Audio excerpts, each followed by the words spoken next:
Hello and welcome to this Dawn Busters Taste Challenge. We have from 1962 Crown Royal, from 1962 Canadian Gold.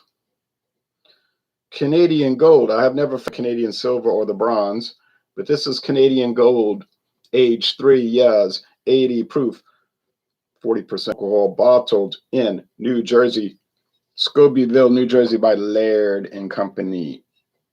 I bought this for $9.99 at Total Wine and more. The competitor from 2010, the year 2010, Crown Royal Black, 90 proof, 45% alcohol, no age statement. Produced in Canada by the second owner of the brand, Diageo. The first owner, Seagram's, from 1939 to the year 2000.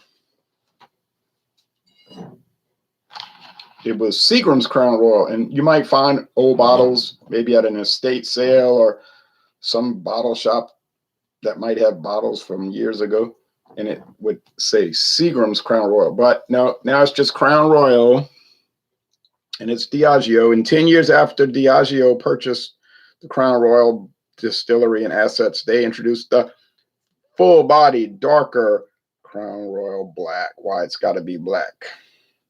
All right.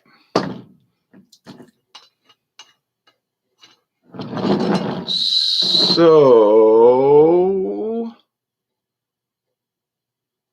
CG, Canadian Gold, and here's the competitor.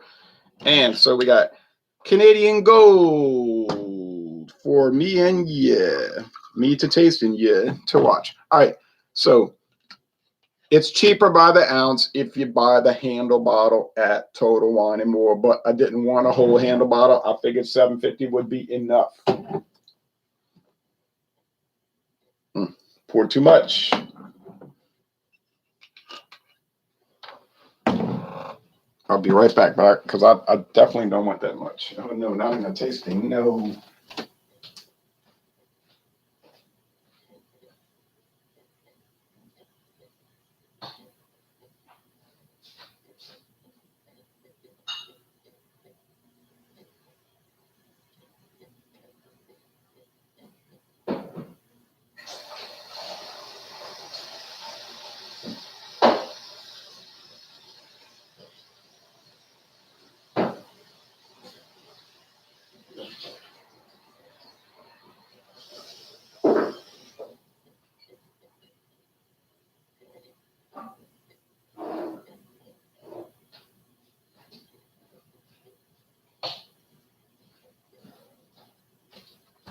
And I'm not trying to waste the stuff either, so, but I did drip a little bit out. But all right, that's not too much. All right, maybe a penny worth, 2 cents worth. All right, you go over here. You go over here. All right, now the Crown Royal Black by popular demand. Crown Royal Black. Crown Royal Black is beautiful. 90 proof. No age statement. A robust blend matured to perfection in charred oak barrels blended at a higher proof for a deep, full-body flavor, rich texture, and signature smoothness. This can only be a Crown Royal blended Canadian whiskey. Imported by the Crown Royal Company, Norwalk, Connecticut. Well, that's not a real company. It's just an alias name for Diageo, which is Guinness. It was Guinness, and they merged with Grand Metropolitan of merry old England, United Kingdom of Lockdown, and then they became,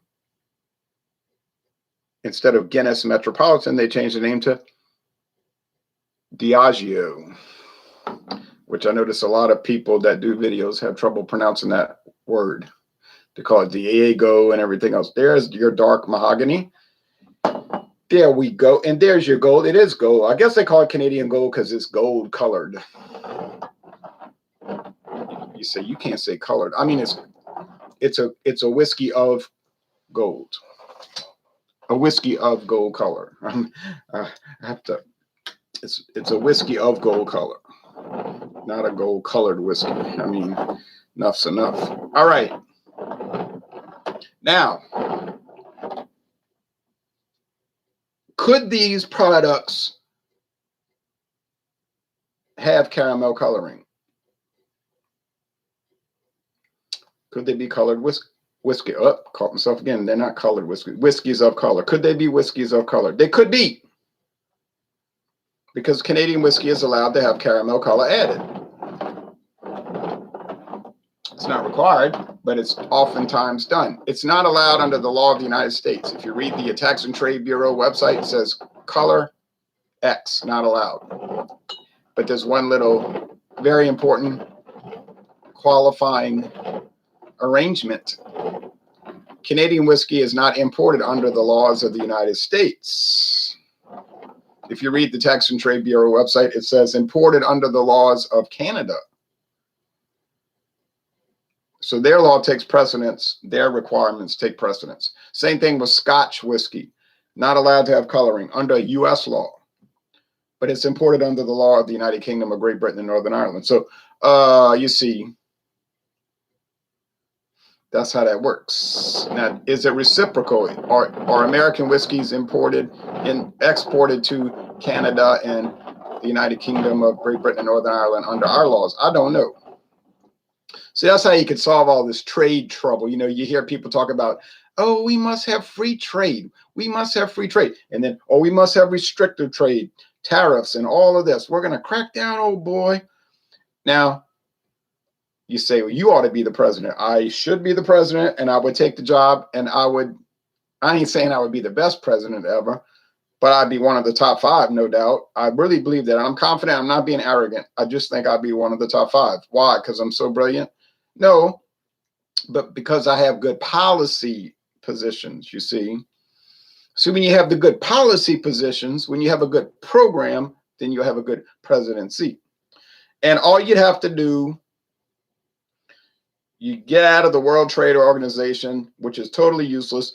You withdraw from the North American, or whatever it's called now, Canada, United States, and Mexico Trade Agreement, or any of those other ones. You immediately quit or give notice. We're out.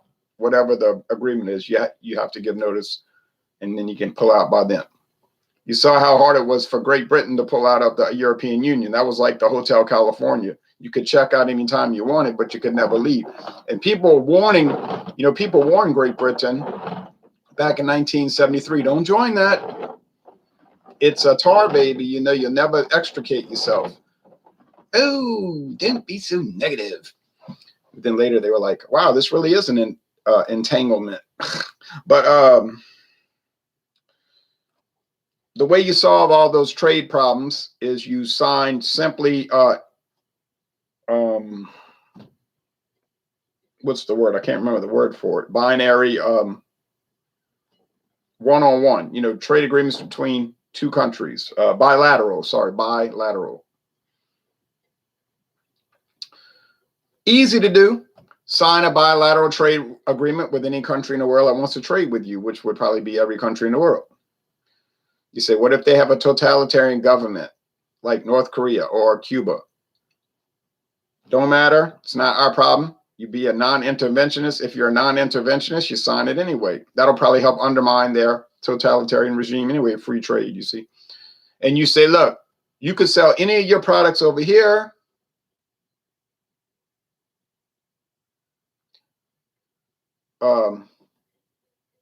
And we'll sell any of our products over there. And tariff free, no tariffs, free trade. That's it. No regulations. Your products come under the purview of your government, and ours come under the purview of our regulations. Now, if the country violates it by starting to add tariffs, then you reciprocate. You say, well, you want to put a 5% tariff on us? We'll put one on you. We'll just ratchet it all the way up till we crash the trade between the 2 countries, and but it would generally be no incentive to do that. Now, you see, Japan, they don't trade fair, but it wouldn't matter. You just bring in the free agreement. And then if something goes sour with it, You blame the other side because they're the ones that undermine it. You didn't undermine it, you see, because you didn't put any restrictions on them. And that's a very easy way to solve it. And that's why I should be the president of the United States. And like I say, I would be a very good president because I'd be the taxpayer's friend and I'd be the most premier anti-war president in history. So you'd have to be impressed by that. Now let's go with the taste challenge.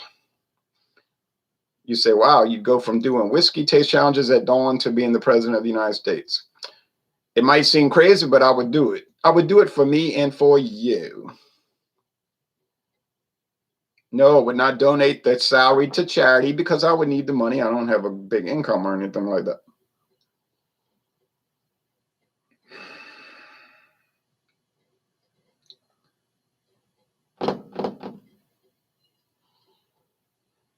Of course, the media would hate me, but I wouldn't care, you see. I just wouldn't care. Trump cared too much about that. I wouldn't care. I wouldn't be up there talking about, why do you hate me, Chris Wallace?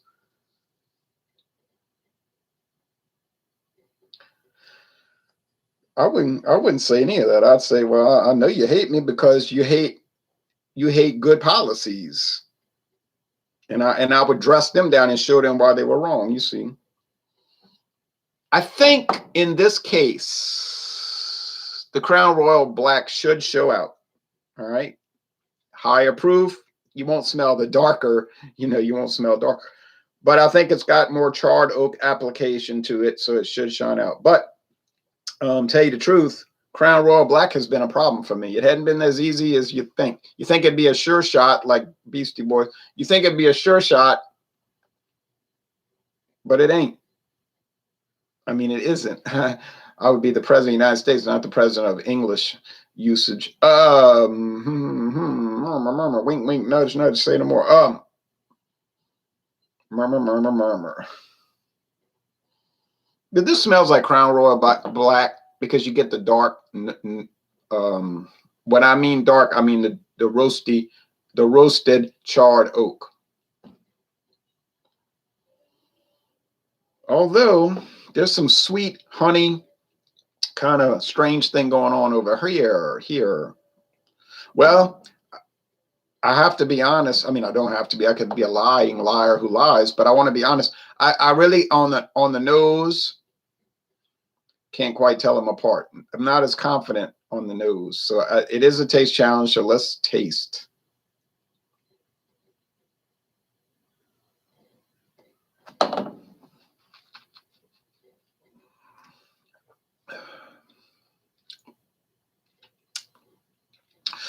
Sugar, sugar, sugar, caramel, sugar sweet, charred oak, charcoal,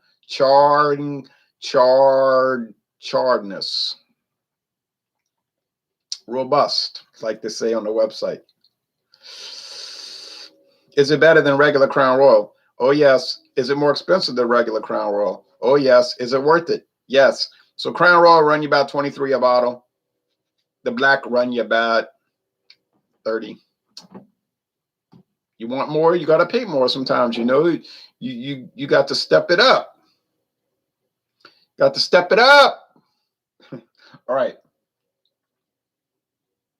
People say, yeah, step it up. Look who's talking with his $5.99 bottle of King Square whiskey from Specs in Texas. Do not exemplify your hatred on this hangout. Please grow up. Enough's enough. Been my boss. All right.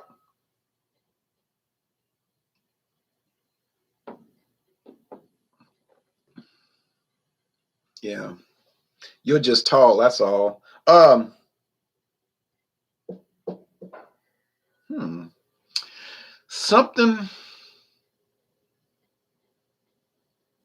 Something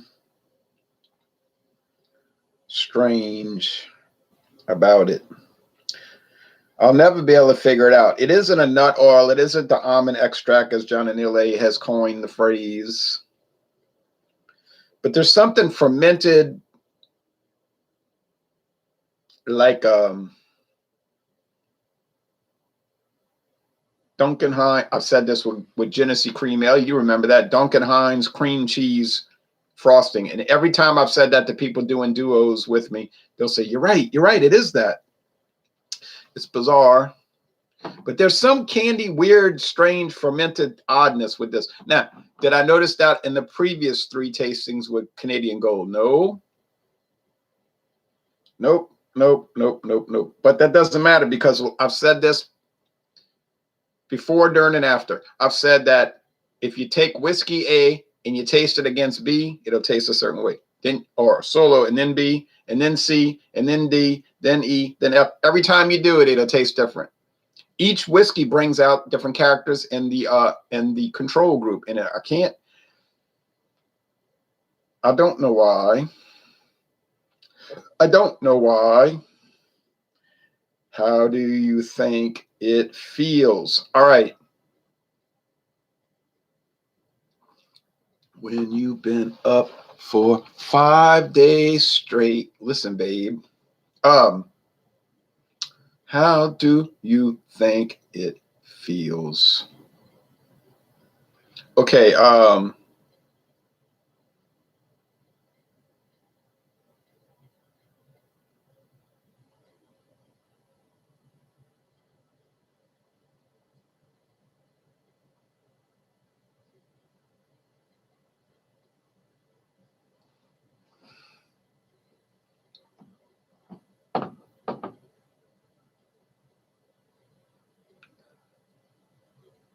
swoop, swoop. Oh, baby, rock, rock. All right.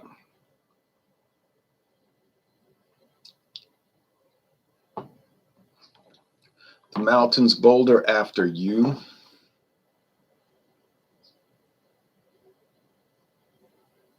And you know what they say about honey bears. All right, anyway.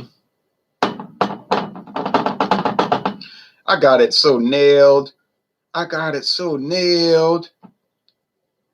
This, well, it's pretty obvious. This is the Crown Royal Black. Is beautiful.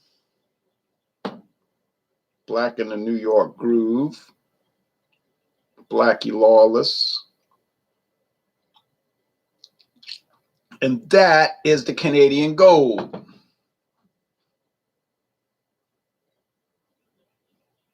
After the gold rush.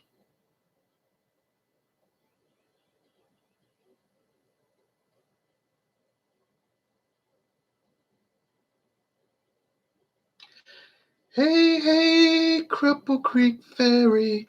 All right.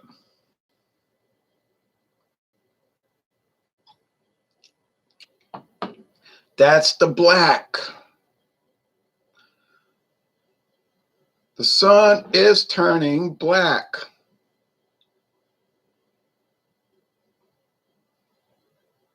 Figure in black that stands before me.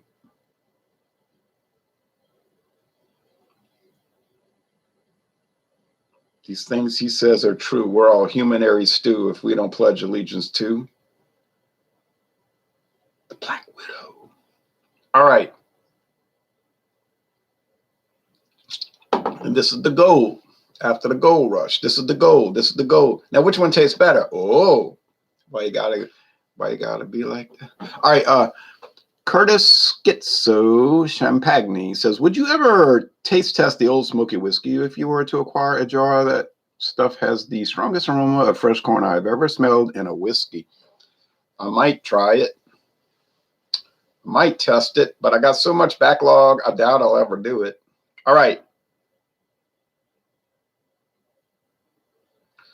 So the Crown Royal Back in Black. What do I think about it?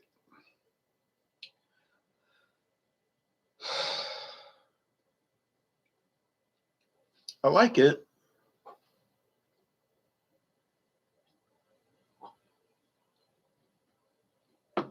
Is it worth the $30?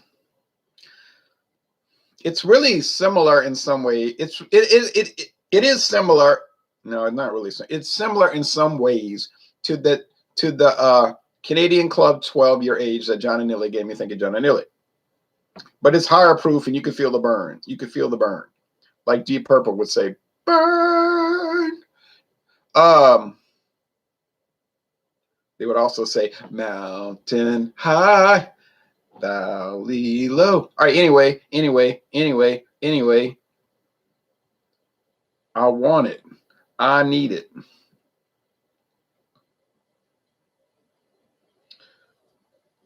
All right, Canadian Gold.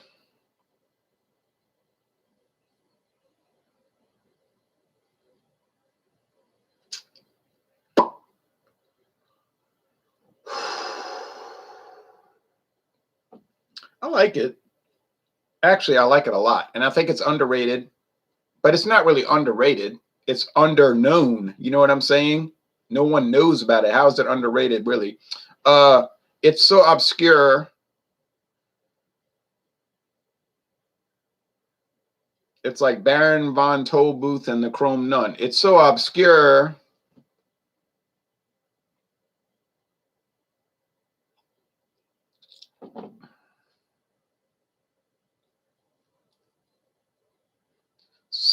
Like sketches of China, you know?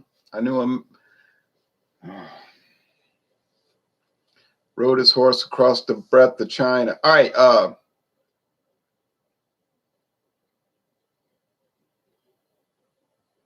it's smooth though.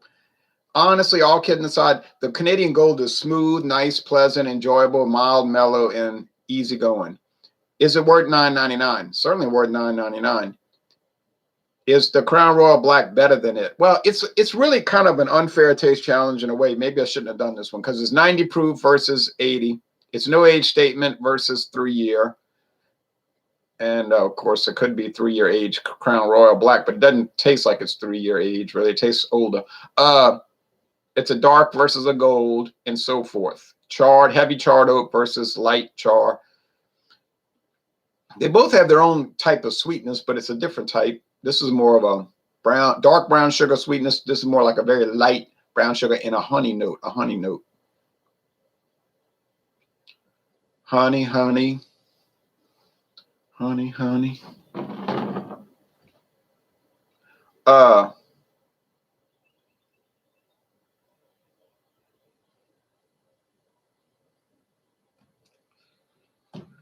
is it really $20 better? I mean, that's your call. I mean, it's $20 better in the sense that I'd buy both bottles just so I could say I tried them and they're worth trying. But on an everyday, day-to-day basis, if you are the kind of person that drank whiskey every day and you wanted something reliable and enjoyable, I couldn't see paying $20 every time you bought a bottle extra. You know, I would just go with Canadian Gold. And that's the thing about these budget brands that you never heard of. They can be real values. They can be exceptional values. So I'm going to call it a tie, really, because they're too differentiated and there's not enough crossover. But I would say it's a winning proposition either way. Pay you $30, get Crown Royal Black. You got it, man. You got it. You're winning. You're winning. You're winning. It'd be like if I was elected president of the United States, we'd all be winning. But you know, hey,